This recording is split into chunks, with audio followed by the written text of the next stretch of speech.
अस्सलाम वालेकुम नाज़रीन, बिस्मिल्लाहिर्रहमानिर्रहीम। मैं हूं तारिक समैर, डेली मुमताज़ डिजिटल का। नाज़रीन, field marshal general Asim Munir का दौरा है अमेरिका और वहाँ उन्होंने भारत को फिर डट के पैगाम दिया है और ये बड़ी अहमियत है कि जून के बाद अब दोबारा विज़िट। अब जो मेरी नज़र है वो है सितंबर में सदर ट्रंप और वज़ीर-ए-आज़म शहबाज शरीफ की मुलाकात पे। वो होने वाली है या नहीं होने वाली, ये मैं आपको बताऊंगा। फिर नाज़रीन, बाबर गौरी MKM के साबिक वज़ीर थे, उनको क्या कुछ मिलने वाला है बड़ा, उनका पॉलिटिक्स में वापसी होने वाली, ये मैं आपको बताऊंगा। फिर नाज़रीन, मामला है PM और इस्टेब्लिशमेंट में दूरियों की बातें। बाज़ कालम नवीस कहते हैं बड़ी दूरियां हैं, बाज़ सीनियर साफ़ी कहते हैं बिल्कुल मुकम्मल अंडरस्टैंडिंग है। मैं अपना व्यू आपको दूंगा। फिर एक ख़बर बड़ी फैलाई गई कि मोहसिन नकवी ज़िमनी इलेक्शन लड़ेंगे और वज़ीर-ए-आज़म होंगे। ये ख़बर देने वालों ने, तज्ज़िया करने वालों की अकल पे क्या हो गया था, जाके मियाँ अज़हर के हल्के में चेक करें कागज़ात नामज़दगी मोहसिन नकवी के जमा हुए तो फिर उस पर बात करें, नहीं हुए तो माफ़ी मांगें, माज़रत करें कि हमने गलत तासर पैदा किया। सबसे पहले मैं आता हूँ नाज़रीन, field marshal general Asim Munir साहब अमेरिका के दौरे पे गए और 1.5-2 माह के वक्फे में उनका ये दूसरा दौरा था। पहले दौरे में उनकी मुलाकात हुई थी ट्रंप साहब से और उसके बाद बड़े चीज़ें आगे निकली और इंडिया के साथ जो कुछ हो रहा है वो आपके सामने है। फिर वहाँ जो ओवरसीज़ पाकिस्तानी से उन्होंने ख़िताब किया, अमरीकी सेंटकॉम के नए जनरल आए हैं, उनसे मुलाकात हुई, रिटायरमेंट हुई है, तो उन्होंने वहाँ बड़ी अहम बातें की ओवरसीज़ पाकिस्तानी से जनरल आसिम मुनीर साहब ने, और बड़ी पार्टिसिपेशन थी वहाँ। फिर कश्मीर का मसला भी वहाँ उन्होंने उस पर भी बात की। फिर वो कहते हैं कि बैरून मुल्क ब्रेन ड्रेन नहीं बल्कि ब्रेन गेन है। फिर इंडिया को उन्होंने पैगाम दिया कि दोबारा जारियत की और तो फिर बहुत उससे भी बड़ा सख्त जवाब मिलेगा। ये सारी बातें हैं बड़ी अहम।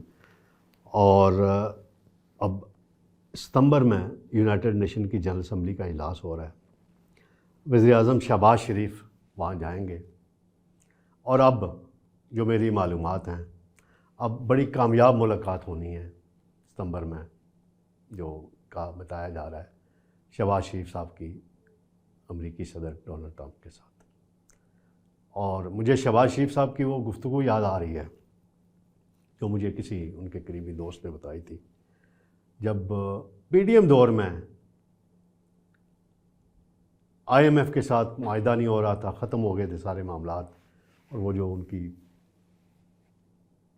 IMF की प्रेसिडेंट हैं खातून, उनके साथ उन्होंने गुफ्तगू की और मुलाकातें की और उन्हें कायल किया।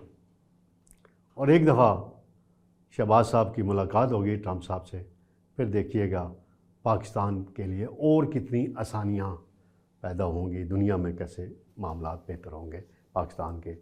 और ये मैं आपको बता सकता हूँ कि शहबाज शरीफ साहब में बड़ी काबिलियत है इस हवाले से।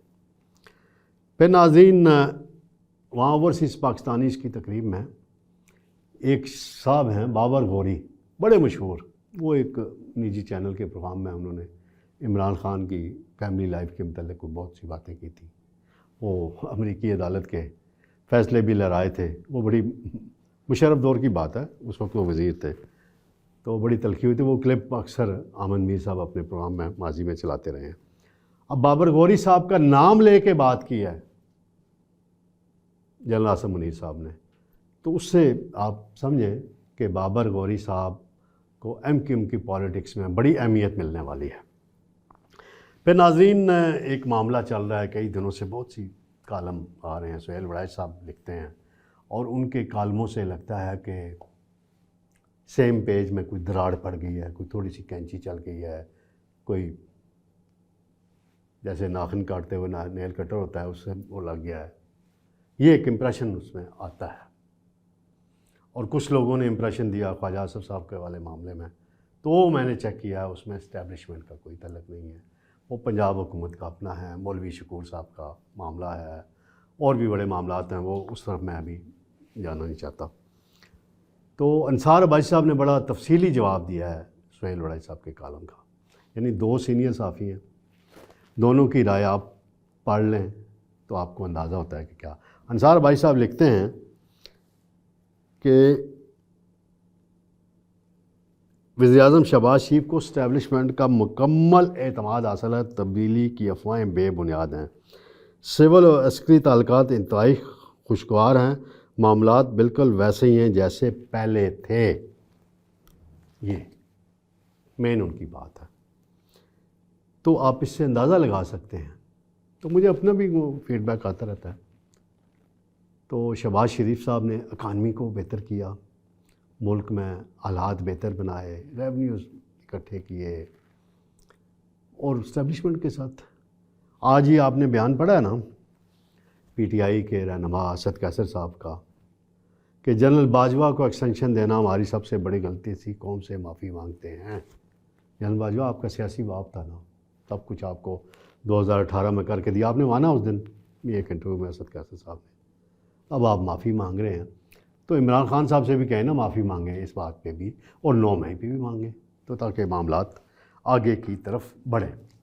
नाज़रीन, एक और बात बड़े दिनों से की जा रही थी कि जी मियां अज़हर साहब की नशिस्त उनके इंतकाल से खाली हुई है, तो NA 129 है लाहौर काल का, तो वहाँ जो है जी अपना मोहसिन नकवी इलेक्शन लड़ेंगे और असम्बली में आके शहबाज शरीफ साहब भी फारिग हो जाएंगे। और तो ये बड़े तज्ज़िये किए गए, मैं किसी का नाम नहीं लूँगा, बड़े काबिल एहतराम लोग हैं, लेकिन वो मेरा ख़्याल है सिर्फ स्टूडियो में बैठ के तज्ज़िये करते हैं, कोई इन्फॉर्मेशन उनके पास मसदका नहीं होती। जाके चेक कर लें लाहौर में कि ज़िमनी इलेक्शन में कागजात किस किस के जमा हुए हैं नमज़द की, और डेट भी गुजर गई है, मोहसिन नकवी साहब का कोई कागज़ जमा नहीं हुए। तो जिन्होंने ये तज्ज़िये किए, कम अज़ कम थोड़ी अपनी शर्मिंदगी का खुद ही इज़हार कर दें। वो इलेक्शन के हवाले से आज मरी में मीटिंग भी हुई है, शहबाज शरीफ साहब भी गए हैं, नवाज़ शरीफ साहब ने बड़ी मीटिंग की है, राना सनाउल्लाह गए हैं, मरीम नवाज़ हैं, ख्वाजा आसिफ हैं, अमीर मकाम हैं, दीगर बड़े रहनुमा, और ज़िमनी इलेक्शन। और नवाज़ शरीफ साहब अब फुल दोबारा जो पॉलिटिक्स में होता है ना कि बड़ा अपना रोल उनका है और वो अदा करेंगे। और ये एक इसकी मीटिंग से आज की एक पैगाम भी जाएगा कि तमाम मामलात की अप्रूवल नवाज़ शरीफ की इजाज़त से होती है। तो जो लाहौर का इलेक्शन उसकी भी सीट का फ़ैसला हो जाएगा, बाकी जो नशिस्तें खाली हो रही हैं, तो एक अवामी खिदमत के हवाले से भी नवाज़ शरीफ साहब ने हदायत दी हैं, शहबाज शरीफ साहब को भी और मरीम नवाज़ को भी और बाकी वज़रा को भी, कि अवाम की खिदमत कैसे करें, महंगाई को और किस तरह नीचे लाना है। तो ये सारी ताज़ा तरीन सूरत हाल थी। नाज़रीन, इंशाअल्लाह जल्द आपसे दोबारा मुलाकात होगी। अल्लाह हाफ़िज़।